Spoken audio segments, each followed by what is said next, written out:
കട്ടപ്പന വള്ളക്കടവിൽ വിവിധ റോഡുകളുടെ ഉദ്ഘാടനം നടന്നു. സംസ്ഥാന ജലവിഭവ വകുപ്പ് മന്ത്രി റോഷി അഗസ്റ്റിൻ റോഡുകളുടെ ഉദ്ഘാടനം നിർവഹിച്ചു. MLA ഫണ്ടിൽ നിന്നും 35 ലക്ഷത്തോളം രൂപ ചിലവഴിച്ചാണ് 2 റോഡുകളും സഞ്ചാരയോഗ്യമാക്കിയത്.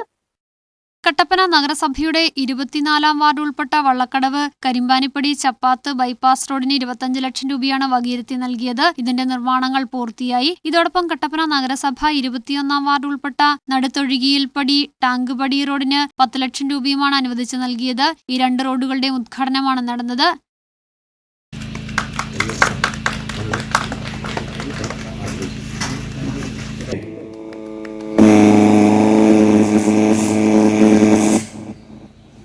അതോടൊപ്പം സാമൂഹിക രാഷ്ട്രീയ തലത്തിൽ പ്രവർത്തിക്കുന്നവരെല്ലാം ഈ ഒരു പ്രദേശത്തിൻ്റെ വളർച്ചയെ കണ്ടുകൊണ്ടാണ് ഈ റോഡിൻ്റെ ആവശ്യം ഉന്നയിച്ച് ഇത് ഒരു ബൈപ്പാസ് റോഡായി തുറക്കാൻ നേരത്തെ സാധിച്ചത്. പിന്നീട് ആ റോഡ് മെയിൻ്റനൻസിൻ്റെ ഘട്ടത്തിൽ വന്നപ്പോൾ അത് വീണ്ടും നല്ല നിലയിൽ പുനഃക്രമീകരിക്കുന്നതിന് വേണ്ടിയുള്ള തുകയാണ് MLA ആസ്തി വികസന പദ്ധതിയിൽ നിന്ന് നൽകി. അതിന്ന് പൂർത്തിയായിരിക്കുന്നു എന്നുള്ള സന്തോഷം നിങ്ങളേവരുടെയും കൂടെ ഒരുമിച്ച് ചേർന്ന് ഈ ചടങ്ങിൽ പങ്കെടുക്കുമ്പോൾ എനിക്ക് സന്തോഷം തോന്നുകയാണ്. ഈ മാസത്തേക്ക് അനുവദിച്ച് നൽകിയിരുന്നു.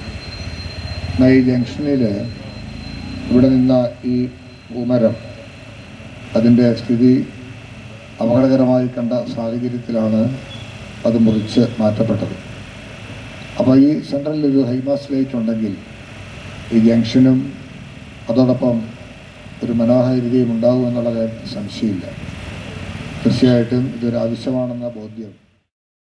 അടിമാലിക്കുമളി ദേശീയപാതയുടെ പ്രധാന ബൈപ്പാസ് റോഡാണ് വള്ളക്കടവ് കരിമ്പാനിപ്പടി ചപ്പാത്ത് റോഡ്. ഈ റോഡിന്റെ വിവിധ ഭാഗങ്ങൾ തകർന്നു കിടക്കുകയായിരുന്നു. ഇനി ഈ റോഡിന്റെ കുറച്ചു ഭാഗം കൂടി നവീകരിക്കാനുണ്ട്. ഇതിനായി 15 ലക്ഷം രൂപ കൂടി അനുവദിച്ചതായി മന്ത്രി പറഞ്ഞു. നടുത്തൊഴുകിയിൽപ്പടി ടാങ്ക്പടി റോഡ് നാട്ടുകാരുടെ നിരന്തര അഭ്യർത്ഥനയെ തുടർന്നാണ് നവീകരിച്ചു നൽകിയത്.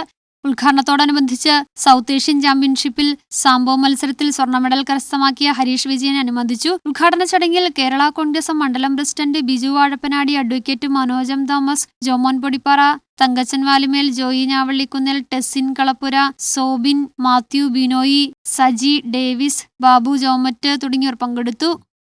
News bureau, Kattappana.